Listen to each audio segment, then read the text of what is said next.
Hey, y'all, baby, what I... That's part of the message, too.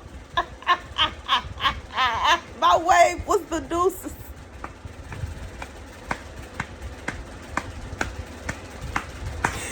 Baby, I could just slide right onto the...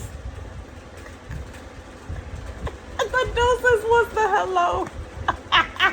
The message is, baby, God said somebody, your ex, decided that they was going to get involved with a prostitute. They was going to marry a prostitute. Bro. And that's who they chose over you. And they try to parlay this person around, parade this person around like, look, this is, yeah, she got that. Baby, everybody is like,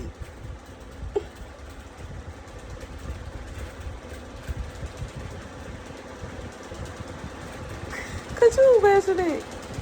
So, could you imagine somebody showing up to a party, the cookout, bruh, and they had the perfect wife. She was so sweet and kind and generous, and you know what I'm saying? Ain't nobody know her like that. You know what I'm saying? It was no situation where she's such and such ex, and then she was this person ex, and then she was that person ex, and then she hopped on to such and such over there, and now she with you. Nah, it was a situation where she is just yours. Baby, he traded her in for somebody that was such and such ex, and then she was over here, and then she was over there. She was just over there for a couple days, but he had to cut hide. And then she was over there, and then she was back there. Then she was over there, and then she was there. Then she was here, then she was there. He know, baby, every day this man is surrounded by his person exes, bro.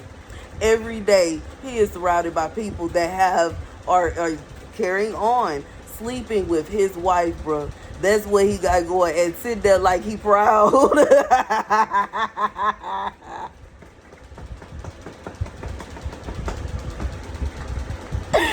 And like she got something on you. God said, look at this here. Come and look at this. Somebody come and look at this mess. Here, I got the scripture. Did I tell you it was going to go into the message, be shucking the deuce as the wave, like about to this message before it even started? The scripture, the scripture comes from 2 Chronicles 6 and 10. Oh.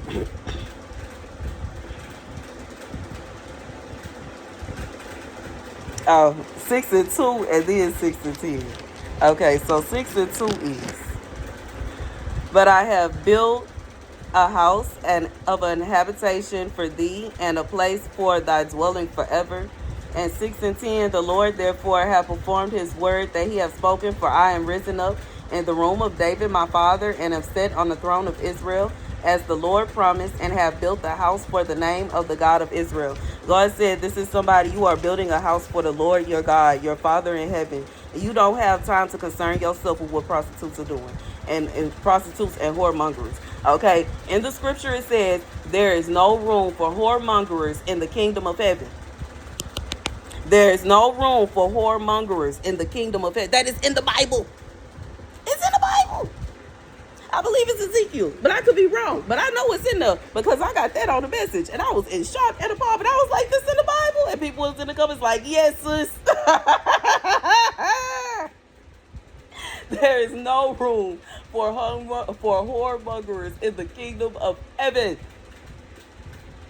God said you don't have time to concern yourself with what this nutcase is doing, with this other nugget, what this crazy is doing. Why would you worry yourself about that? There's no room for whoremongers in the kingdom of heaven. God already have a throne for you. Why in the world you gonna carry on sitting on your throne while they carry on with their nonsense?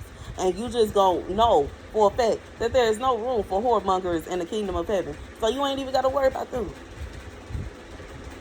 And that's just what it is. Why would you even worry about them?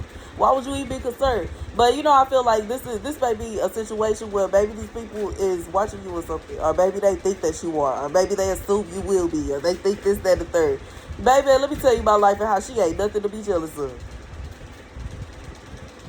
Nothing to be proud of. And like I said, I wouldn't touch it with a 10-inch or 10-foot pole, bro. I wouldn't touch it with a 10-foot pole, bro.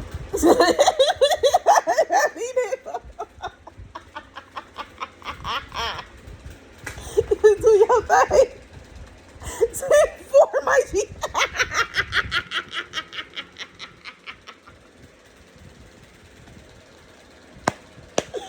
Baby, thank you for proving me right. That way, that way, that way, that way, that way, that way, that way. Baby, I would never.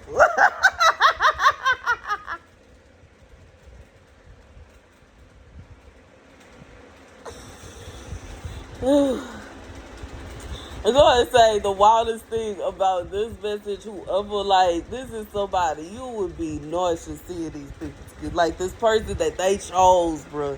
The person they chose, the person they chose, the person they betrayed you for, the person they did this, that, and the third to you for. Baby, what I tell you, you would literally throw up all over the place about this. But that's what they chose. And the fact that they think that this person is a prize is their judgment. That's a big part of their judgment. And the fact that it's people sitting around laughing at them while they hold her head is part of their judgment. Because such and such just took her in the bathroom a few seconds ago. So they think it's funny that, you know what I'm saying, she just used her hands to be touching all up on him. And now she hit up holding this man's head, bro. Like, I just feel like that. But that's this person's judgment. Because that's who they chose. That's who they chose. And for some of y'all, this is their judgment for after how they did you. Now it's the other way around. Every time they look up, she disappearing, she disappearing, she disappearing, she disappearing. And when they get home, she tired.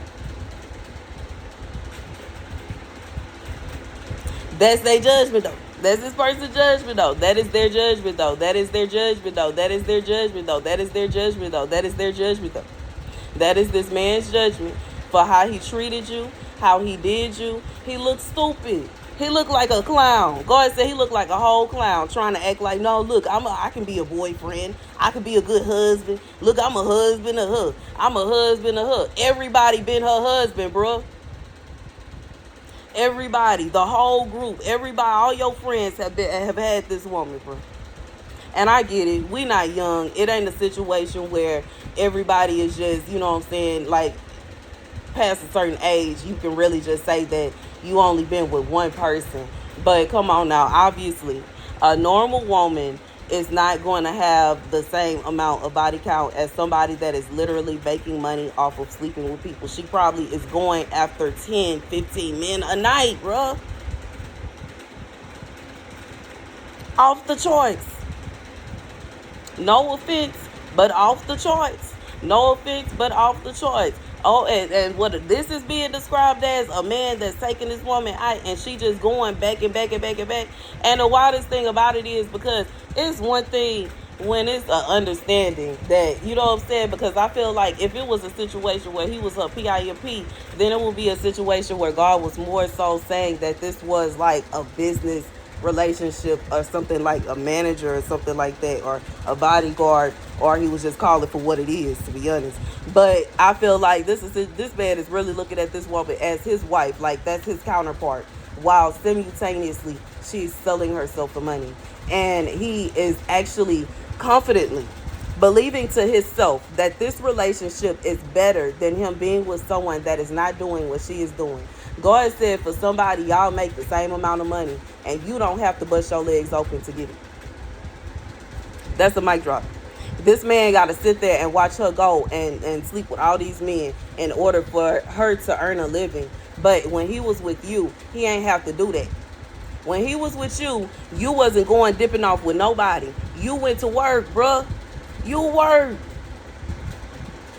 You worked. You gonna get the job done. One way or another, you gonna get it done. It ain't gonna be a situation where, oh, we short on this, we short on that. Well, let me see if my ex will help us out. No. We going to work. We gotta work. And if we can't get it, do work, then I'm gonna have to ask somebody. I got family, you know what I'm saying? I got friends. Bruh, I got friends, bruh. I got friends. We gonna have to figure it out. But me busting it open just to get that paid, I'm gonna assume, honestly, at a certain point that maybe it's just not intended for it to be paid. Because let me tell you, anytime I had any kind of bill that needed to be paid, I had it. I had it. It was never a situation where it wasn't like, you know, and I'm just being real. That is literally how God is absolutely amazing. But one thing, it shouldn't be a situation where